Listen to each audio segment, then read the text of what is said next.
Buenos días, hermanos. Buenos días. Me alegra de verlos nuevamente. Hola, Zuli, ¿cómo estás? Y el hermano Antonio también. Ya me siento ahora sí como en casa, ¿no? El Señor me ha dado el privilegio de estar hoy acá y de compartir con ustedes la palabra. Así que vamos a disponer nuestro corazón para Él y vamos a pedirle que por favor haga esa obra perfecta en nosotros, que quite todo lo que sobre, todo lo que estorbe, que nos libre de nosotros mismos y de todos esos deseos que aún perseveran por ahí en ciertos momentos. Y oremos al Señor entonces y coloquemos ese culto delante de Él para que haga su obra. Acompáñenme por favor, oremos. Bendito Dios y Padre Todopoderoso, Creador del cielo y de la tierra, en el nombre de Cristo Jesús, en esta mañana estamos nuevamente delante tuyo, Señor, y estamos agradecidos, Padre. Gracias por la vida que tú nos das hoy, Señor. Muchos no amanecieron, pero tú nos has regalado este nuevo día, Señor. Estamos agradecidos, Padre, también porque estamos sanos, nuestro cuerpo está completo, Señor. Podemos caminar, podemos venir al culto, Señor, para alabar tu nombre, Señor. Gracias por todas las bendiciones con las que tú nos has rodeado, Señor. Gracias por el privilegio de adorarte, de alabarte, de servirte, Señor, de compartir tu palabra también, Señor.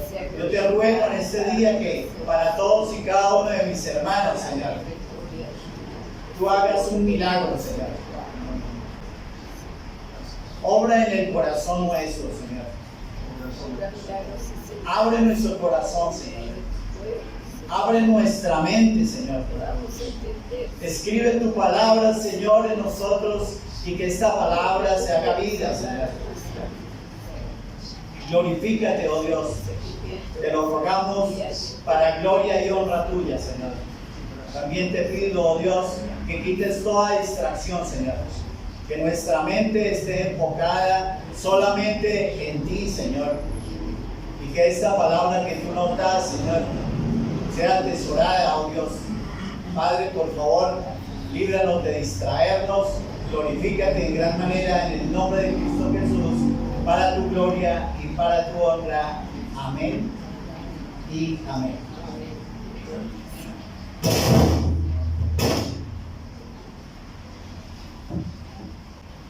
Hoy es el Día del Padre y están celebrando las familias. Seguramente ustedes también tienen compromisos, así que vamos a aprovechar el tiempo y quiero que estemos muy atentos. Es un mensaje muy sencillo, pero que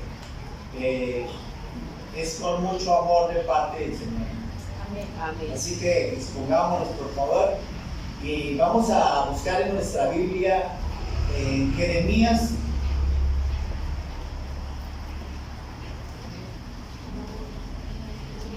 Un texto que ya todos conocemos.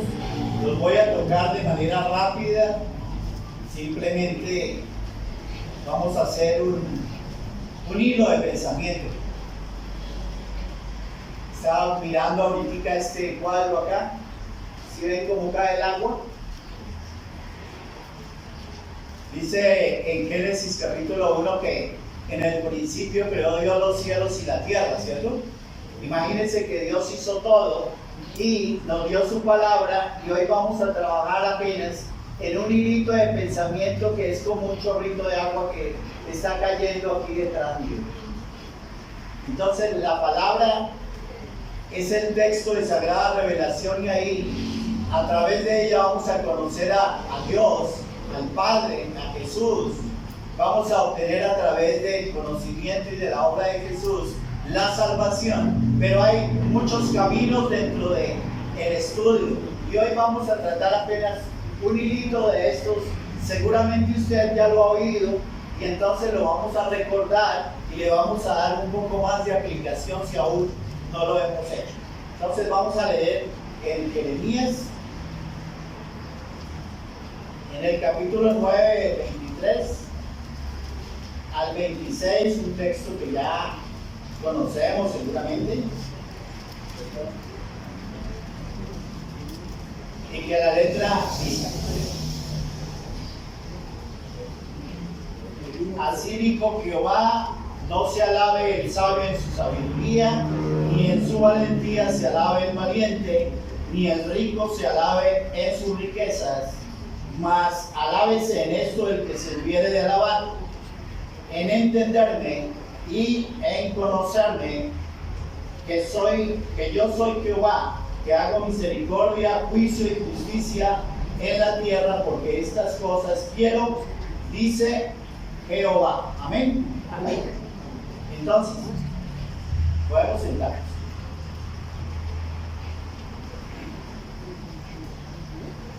Les decía que Dios hizo todo al comienzo. Esto es a manera de introducción.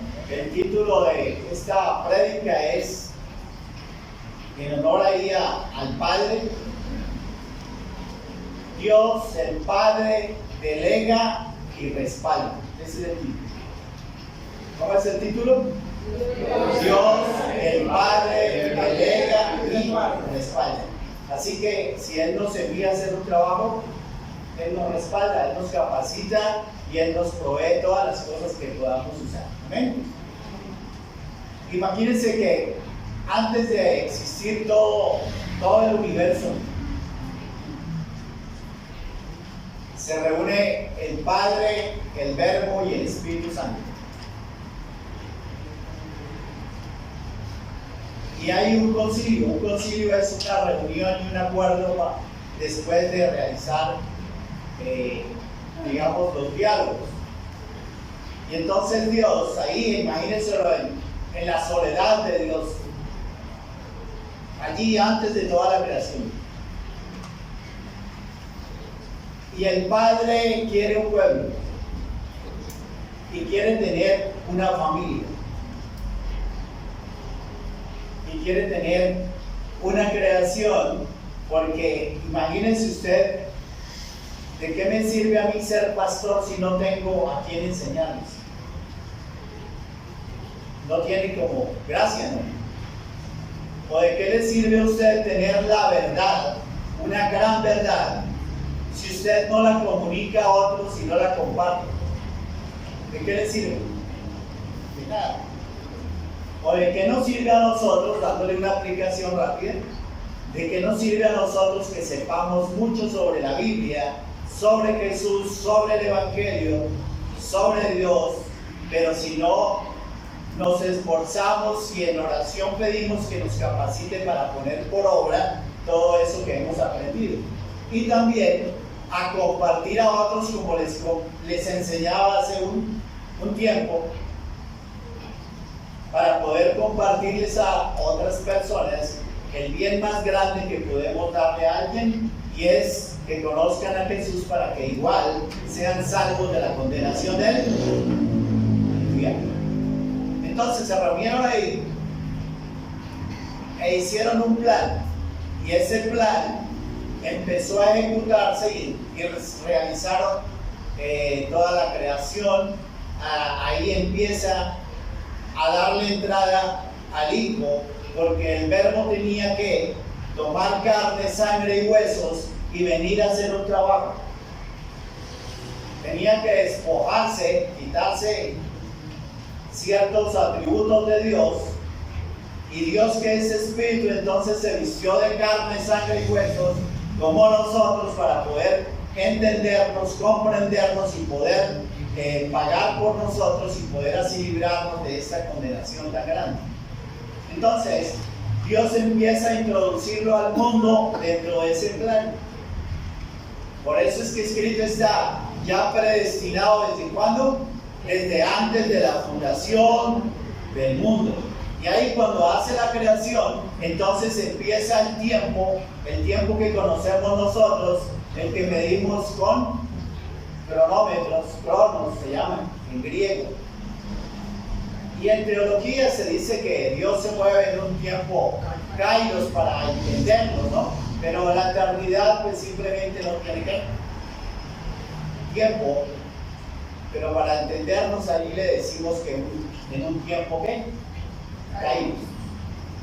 Y Dios empieza entonces, como hoy es el Día del Padre, vamos a exaltar un poquito al Padre, pero vamos a hacer como un camino de migajas rápidamente y un recorrido a través de la Escritura para poder llegar a algo que quisiera que entendiéramos, asimiláramos y que lo pusiéramos por obra en nuestra vida.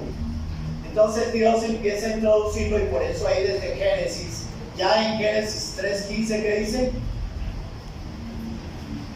¿O qué hace Dios? Ahí empieza a dar las migajas y es lo que conocemos como el proto-evangelio. Entonces dice que va a poner enemistad entre la simiente de una mujer. Ahí ya los hombres nos dejamos por fuera. Es de la simiente de una mujer y que va a haber enemistad entre esa simiente de la mujer y el enemigo, el arcángel que se rebeló contra Dios y que ahora entonces quiere dañar la creación y que es el enemigo de nuestras almas. Y empieza a avanzar en el tiempo y empieza Dios a hacer la obra. Y ahí desde más o menos 1405 hacia acá, el tiempo y el hilo cronológico no siempre es exacto dentro de todos los estudios, pero empieza Moisés a escribir. Si usted coloca el Éxodo más o menos en 1445, entonces empieza a escribir Moisés lo que conocemos como el Pentateuco, o sea, los 5 primeros libros o la Torá. Y ahí entonces Dios empieza a escribir el texto, este texto que dentro de la Biblia judía pues se termina más o menos después que lo compila Esdras como hacia el 270, imagínenselo cuando lo traducen al griego, y después de la venida del Señor, coloquémosle 100 años ahí escribiendo, exactamente unos 70 años escribiendo lo que conocemos como el Nuevo Testamento. Entonces Dios va haciendo y va desarrollando todo ese plan y empieza a escribir y a través de los profetas empieza a hablar de su Hijo. Nosotros los que somos padres, de alguna manera, lo que hemos hecho siempre lo hacemos a favor de ¿quiénes? De los hijos. Hoy tenemos en nuestro público hay niños, así que voy a dirigirme a los niños y también a los padres, o sea, a los hijos y a los padres. Entonces, atento, hermanito, por favor. Como padre, Dios sigue desarrollando el plan. Dentro de ese plan, el hijo era quien tenía que venir a hacer una obra muy importante y tenía que cumplirla a cabalidad. Y no era sencilla, era difícil. Y empieza a través de los profetas a hablar del Hijo, o sea, de Jesús. Y a través de los diferentes libros empieza a darnos migajas, digo yo, no porque sean sin importancia, sino porque son pequeñeces dentro de la Escritura que hay que cogerlas, tomarlas, ordenarlas, entenderlas y empezar a dar ese hilo de pensamiento como el que estamos ordenando hoy un poquito.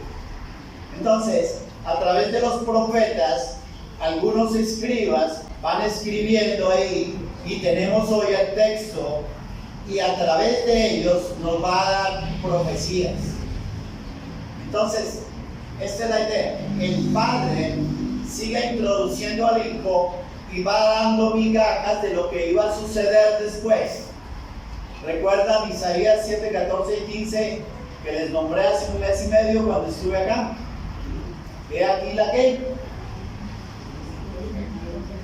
la Virgen que tranquilo, dígalo fuerte. Ve aquí la Virgen concebirá y dará a luz un hijo que será su nombre Emmanuel, que quiere decir Dios con nosotros.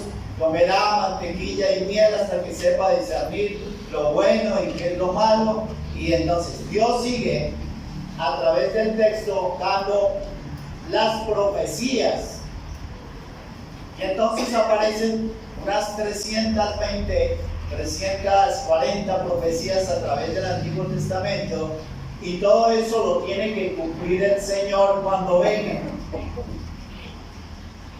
Así que el Padre, hoy es el día del Padre, el Padre va introduciendo al Hijo. Los padres hacemos todo a favor de los ¿qué? De los hijos. Por eso usted dijo, atienda el consejo de sus padres, porque ellos buscan lo mejor para ustedes. No es por egoísmo, no es porque no quieren ustedes que compartan ciertas cosas allá afuera, sino que es para librarles de muchos males. Porque el que conoce el camino ya sabe dónde está el problema, el hueco, la alcantarilla destapada, y entonces le está diciendo no vaya por ahí porque si no se cae. ¿Ok? Eso para los hijos.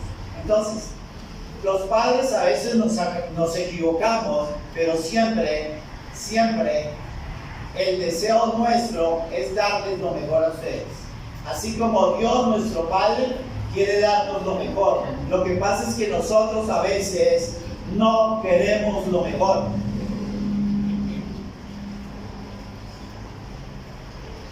No estaba seguro si les iba a contar esto, pero alguna vez fui a comprarle zapatos a mi hijo, apenas tenía como unos 6 años, o 7 quizá. Él se crió en iglesia, hoy tiene 24 años ya. Y necesitaba unos zapatos. Fuimos al almacén y él escogió unos de cordobán o cuero sintético se llama, ¿sí? Ustedes lo conocen. Y yo escogí unos de piel, de cuero, me iban a costar un poco más, eran mejor, no iban a sudar los pies y todo eso. Y le traté de vender la idea para que compráramos mejor esos. Él no quiso eso. Entonces, así nos sucede a nosotros con Dios, a los padres. Y a ustedes, hijos, les sucede lo mismo con sus padres. Ellos quieren lo mejor, pero a lo mejor usted, por falta de información, de conocimiento, usted cree que es mejor el cordobán que el cuero. Pero no es así. Entonces, ese es un ejemplo sencillo para hacerme entender. Ahora, Dios va volviendo al hilo de pensamiento ahí, imagínenselo.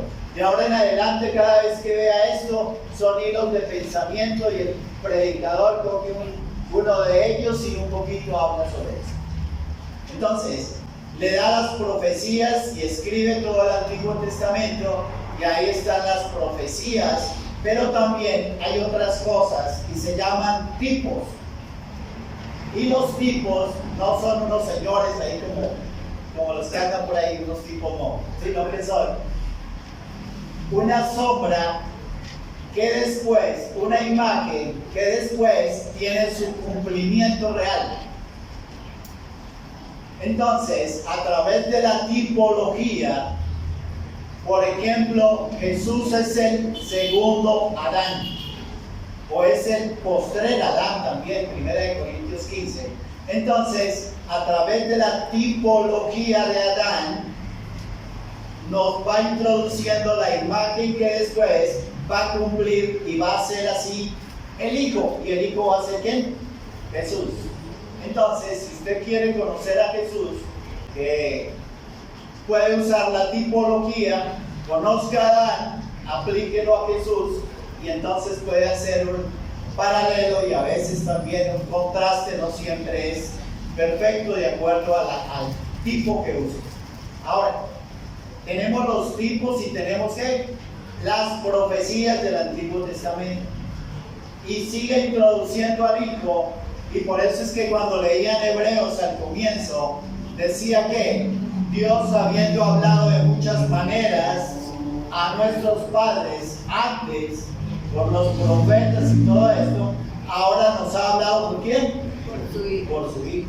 Entonces, el texto se iba escribiendo, las profecías se iban dando, las personas que escribían no entendían ni siquiera cuándo ni cómo se iba a cumplir, porque eso es como mirar una cadena de montañas y el profeta miraba la cima, pero no veía los detalles entre los valles que hay entre una y otra, pero él decía la profecía. Y a veces tenía la profecía un cumplimiento cercano y tenía otro más lejano. Entonces, todo eso es importante al momento de entender lo que es la profecía y los tipos también. Ahora, ¿hacia dónde vamos? Dios, el Padre, Él confía en su Hijo. Nosotros los padres también tenemos muchas expectativas sobre nuestros hijos. Y vivimos orando a nuestro Dios para que nos cuide, porque uno los cuida mientras los tiene en la casa, pero después se van al colegio y ya están bajo el dominio de Él, porque ya usted no tiene cerca a su hijo, así que lo tiene que cuidar Dios. Por eso es importante, y quizás les había dicho alguna vez, que la oración es necesaria y de manera que preventiva, para que después no tenga que llorar y hacer oración que curativa. Y por eso es que los padres oramos: Padre, en el nombre de Cristo Jesús, guarda a nuestros hijos, líbralos de malas decisiones, de malas amistades, de malas enseñanzas, de malas doctrinas. Líbralos de todo eso, porque no es de todos la fe, Señor. Lo coloco en tus manos, guárdalo, líbralo, protégelo, llévalo, tráemelo, Señor. Y aquí en la casa, pues la mamá, el papá, lo cuida, le enseña, lo edifica. Amén. Amén. Y Dios entonces sigue con el plan, y cuando llega ahí el tiempo, tiene que venir el hijo.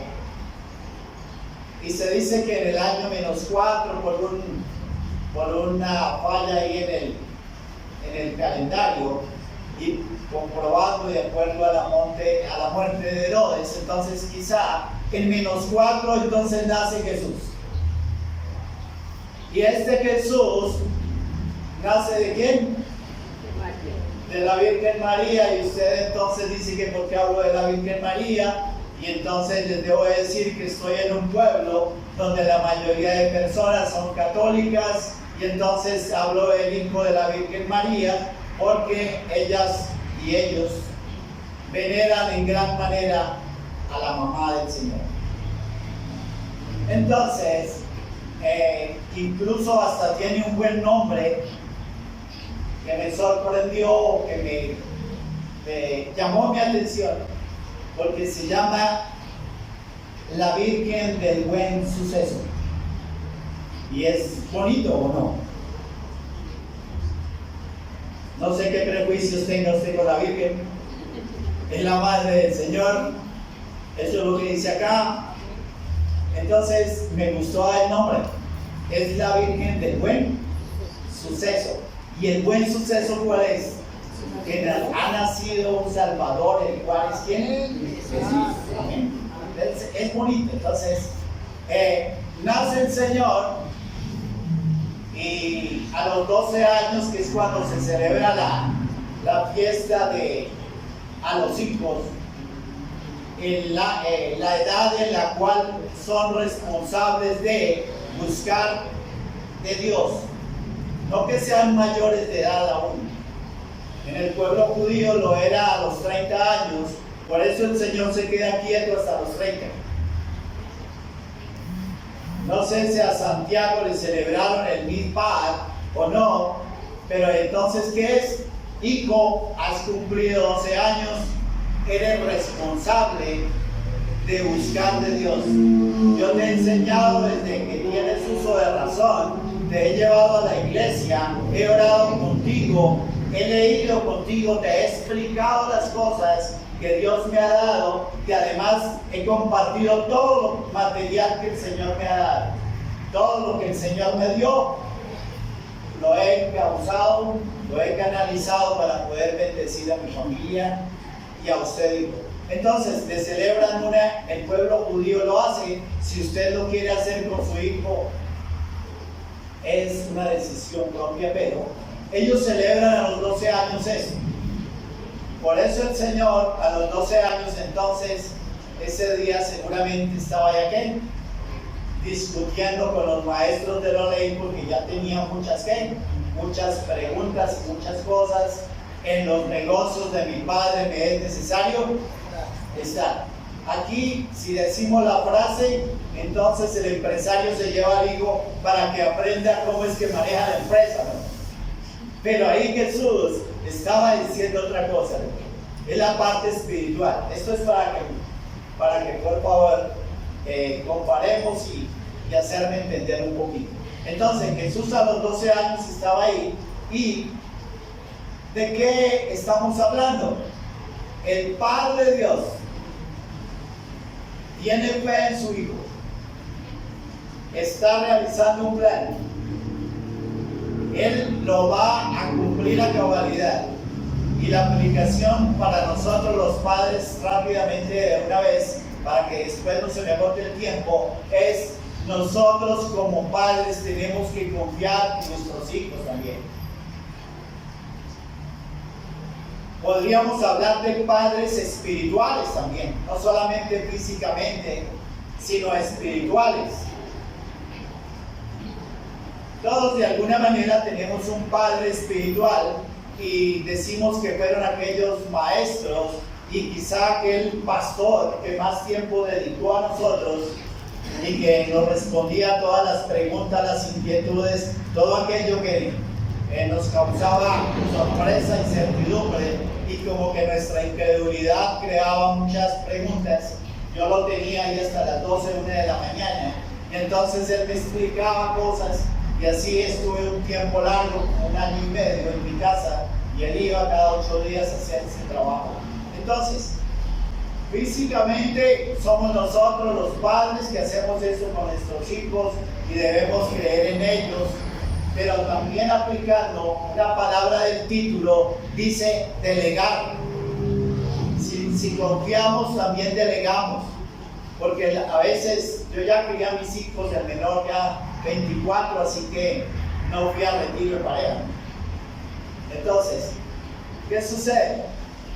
Que a veces los padres cometemos el error de sobreproteger, y entonces ellos no aprenden a hacer las cosas. Y si yo no me paro aquí en el púlpito hablando espiritualmente, porque también sucede a nivel espiritual, si un director o un pastor en una congregación, en una comunidad, si un gerente no delega, primero se queda solo y todo cree poder hacerlo, y se va a matar solito. Así como le dijo Jethro a Moisés, cuando después de sacar al pueblo, se sentaba desde tempranas horas hasta la noche a juzgar todos los asuntos de 2,5 millones más o menos de personas que fue el éxodo.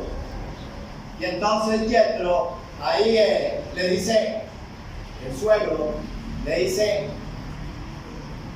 eso no puede seguir haciéndolo así.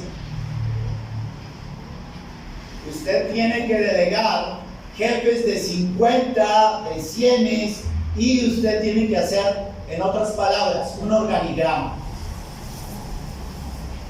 Y en otro tiempo, a través de eso, hizo un organigrama. Entonces, ¿qué sucede? Tiene que empezar a delegar, y usted va a juzgar los asuntos importantes que van subiendo, porque no los han podido solucionar abajo. Entonces llegan hasta arriba y usted los va a solucionar, porque usted aquí no va a aguantar, y tiene que aguantar ¿cuántos? 40 años todavía. Entonces Jethro le dice ahí a Moisés eso, y lo puede leer allá en la casa, ¿ok? Entonces, como padres debemos tener fe en nuestros hijos, delegar, enseñar y acompañar, así como hace Dios en la otra palabra del título, que Él respalda. Él nos cuida, Él tiene sus ojos sobre nosotros todo el tiempo, y Él sabe lo que necesitamos, Él sabe lo que estamos haciendo, Él sabe lo que está sintiendo, Él sabe lo que quiere, y que lo frustrado que se puede sentir hoy porque usted esperaba mucho de una persona y esa persona le fue desleal y le falló. La confianza estaba en la persona, no en Dios. Todas las personas podemos fallar en un momento dado. Procuramos no hacerlo, pero fallamos. Desde el pastor en adelante, todos somos ¿qué? Falibles, todos podemos equivocarnos. Ayer hablaba con la esposa del señor de la panadería, ahí donde me siento a tomarme un café y a pensar solo. Entonces ella me dijo, oiga, ¿verdad que usted es pastor? Y le dije, sí, ¿por qué? Dijo, no, es que no parece. Y le dije, pero luego que tiene un pastor de raro. Claro, no estaba así. No estaba con la de predicar, ¿no? Entonces, pero no parece. Un pastor es una persona igual que todas, simplemente está esforzándose en un camino, en un estudio, en hacer una obra guiada por Dios. ¿Pero qué? Lo que quiero decir es que tenemos que confiar en nuestros hijos, si tienen hijos pequeños todavía. Pero por favor, hijos, ustedes tienen también unas responsabilidades y es ser esforzados y dar lo mejor. Lo que está en juego es su vida, hermano.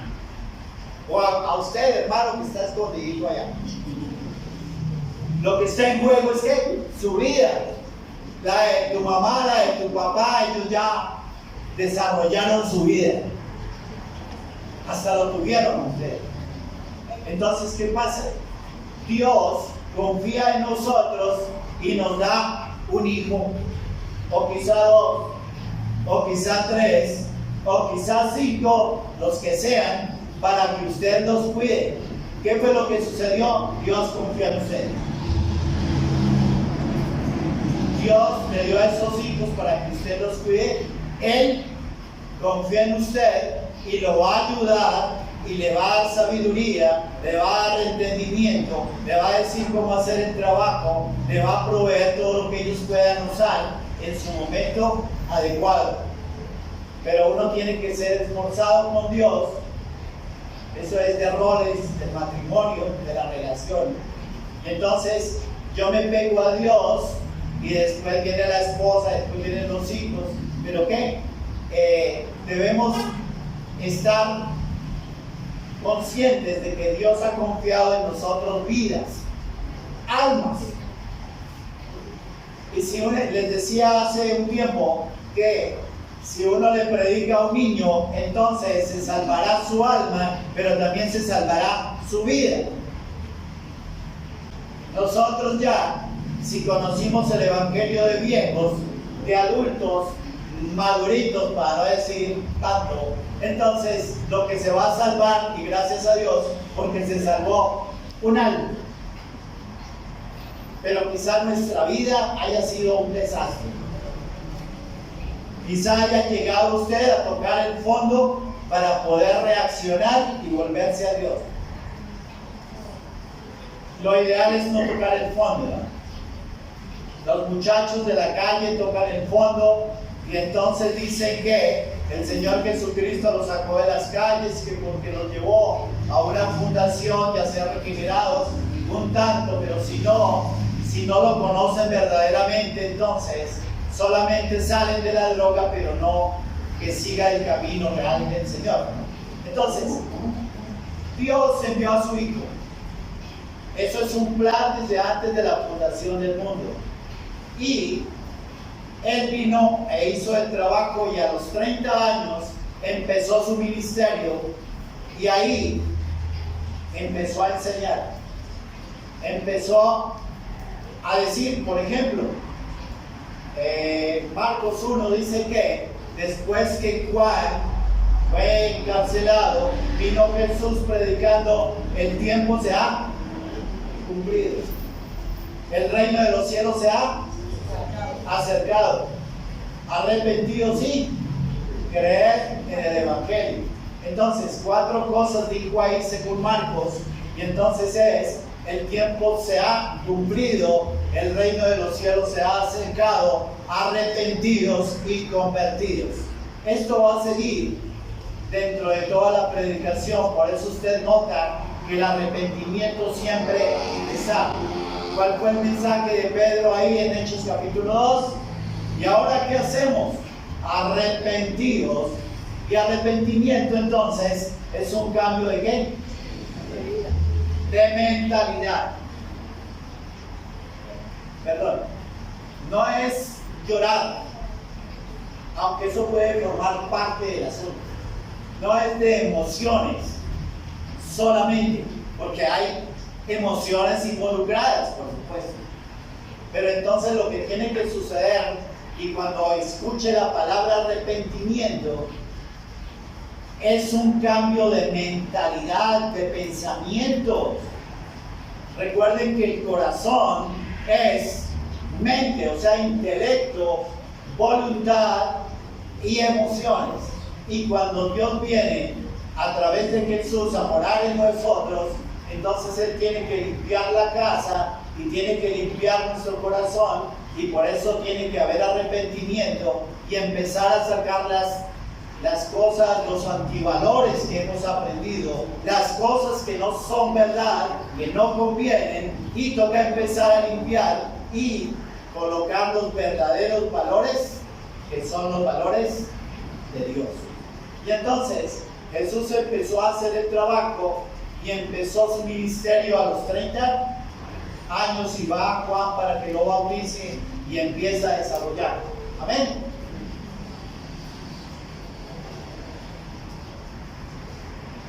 Ahora, ya estamos ahí en el año 26 más o menos de nuestra era. Empezamos por ahí como en 1445, decíamos. Acuérdense que las cronologías no se afanen, porque dije 1445 y que en su cabeza, y que leyó que estaba en 1280 y que el faraón del Éxodo era Ramsés y que no era. ¿Ya? Entonces, tranquilos, es que es muy lejos. Es que es lejos. Es difícil los tiempos, pero hay que hacer todo lo posible por poder organizarnos. Ahora, ya está Jesús acá. Y como la primera palabra es que Dios nuestro Padre, Dios o el Padre, delega y confía y acompaña y provee. Él hace todo eso a través de la historia y con Jesús. Y por eso el Espíritu Santo va a venir y también va a dar testimonio de su Hijo. ¿Usted ha defendido alguna vez a su hijo, hermano? ¿Alguna vez le tocó ir a defender a su hijo porque le estaban diciendo cosas de él que no eran verdad?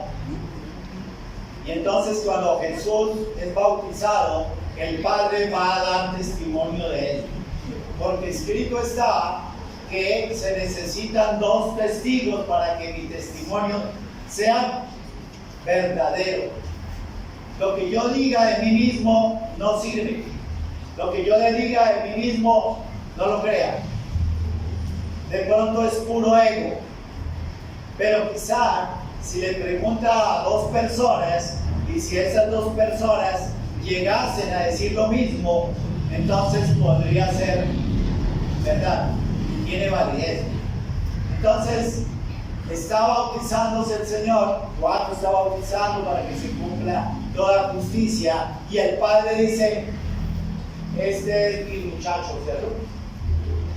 Este es mi Hijo amado, en el cual tengo complacencia, y el Espíritu Santo vino sobre él y le ungió, lo capacitó, lo transformó, lo llenó, porque se le iba a venir ahorita un gran problema, ¿no? Satanás se le iba a venir encima. No todo lo que hizo Jesús está escrito en la Biblia. No todo. Como dice el apóstol Juan, al final de su texto, dice: y esto fue escrito para que ustedes, ¿qué?